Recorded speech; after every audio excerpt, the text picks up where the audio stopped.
नमस्कार दोस्तों, 2 जुलाई 1955 अमेरिका के न्यूयॉर्क से मियामी के लिए एक हवाई जहाज उड़ान भरता है। इस हवाई जहाज में कुल 57 यात्री सवार थे।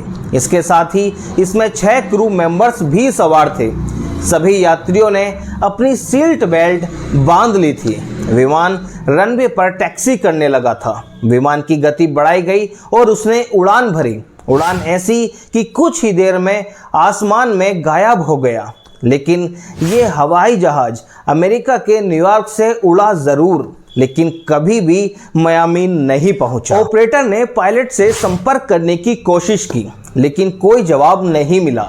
न्यूयॉर्क ने फ्लोरिडा को इसकी सूचना दी, लेकिन जवाब में उन्होंने भी बस यही कहा कि वे भी इस विमान को नहीं देख पाए। आमतौर पर ऐसी घटनाओं में पायलट रेडियो के माध्यम से सूचित कर देता है कि विमान दुर्घटनाग्रस्त हो गया है या फिर तूफान में फंस गया है। सोचिए कैसा होगा अगर कोई हवाई जहाज एक जगह से दूसरी जगह पर पहुंचने के लिए उड़े और फिर बीच आसमान में ही गायब हो जाए। गायब ऐसा कि दोबारा कभी उसके बारे में कोई जानकारी ना मिले, यहाँ तक कि उसके क्रैश होने की संभावना भी ना हो, क्योंकि आज तक अमेरिका को उसका मलबा नहीं मिला। कल्पना कीजिए कि आप किसी हवाई जहाज पर चढ़े, घड़ी देखी और सोचा कि कुछ घंटों में अपनी मंजिल पर पहुंच जाएंगे।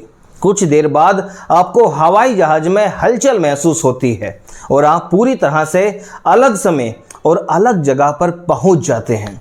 सोचकर भी दोस्तों ये सब अजीब लगता है कि ऐसा कैसे हो सकता है। कनेक्शन स्थापित करने के कई असफल प्रयासों के बाद अमेरिका ने बड़े पैमाने पर खोज अभियान शुरू किया। अटलांटिक महासागर के ऊपर उड़ान भरते समय जो विमान का संचार बाधित हो गया था, इसलिए एयर कंपनी को यह स्वीकार करना पड़ा कि भाई हो सकता है विमान पानी में दुर्घटनाग्रस्त हो गया हो। लेकिन इस तर्क के लिए किसी के पास कोई सबूत नहीं था, क्योंकि जब विमान किसी भी पानी वाले क्षेत्र में गिरता है तो बचाव दल को उसका तैरता हुआ मलबा जरूर मिलता है या फिर सामान के कुछ हिस्से तैरते हुए मिल जाते हैं।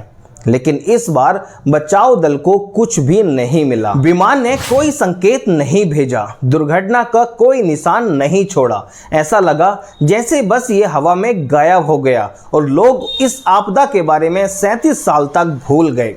आइए अब चलते हैं सितंबर 1992 में कराकस वेनेजुएला में, जहां एयर ट्रैफिक कंट्रोल को रडार में एक अज्ञात विमान का सिग्नल मिलता है।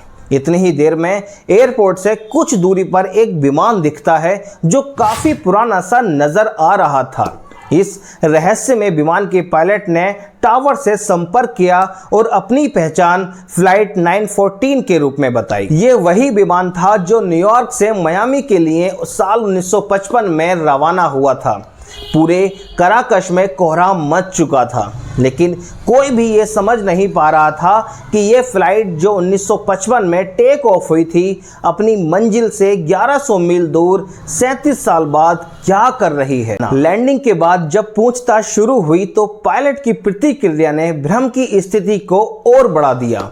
पायलट ने दावा किया कि ये उड़ान 2 जुलाई 1955 को मियामी हवाई अड्डे पर उतरने वाली थी, लेकिन जैसे ही पायलट को ये पता चलता है कि वे साल 1955 में नहीं बल्कि साल 1992 में है, तो वह फ्लाइट को लेकर दोबारा कहीं गुम हो जाता है। और उस दिन के बाद आज तक अमेरिकन फ्लाइट 914 के बारे में न किसी ने कभी कुछ सुना और न कभी जाना। उस फ्लाइट ने अपने पीछे कई अनसुलझे प्रश्नों को भी छोड़ दिया। इस घटना ने पूरी दुनिया में कोहराम मचा के रख दिया। उस फ्लाइट के साथ 37 वर्षों के दौरान क्या हुआ? इतने सालों तक ये फ्लाइट आखिर कहाँ थी?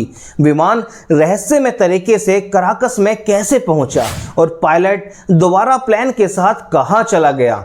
विमान दूसरी बार बिना किसी सुराग छोड़े कैसे गायब हो गया? आज 32 साल बाद भी इस पहेली को कोई नहीं सुलझा पाया है। तो दोस्तों ये वीडियो आपको कैसी लगी प्लीज़ कमेंट सेक्शन में ज़रूर बताइएगा, और अगर आप हमारे चैनल पर नए हैं तो प्लीज़ चैनल को सब्सक्राइब ज़रूर करिए। नमस्कार।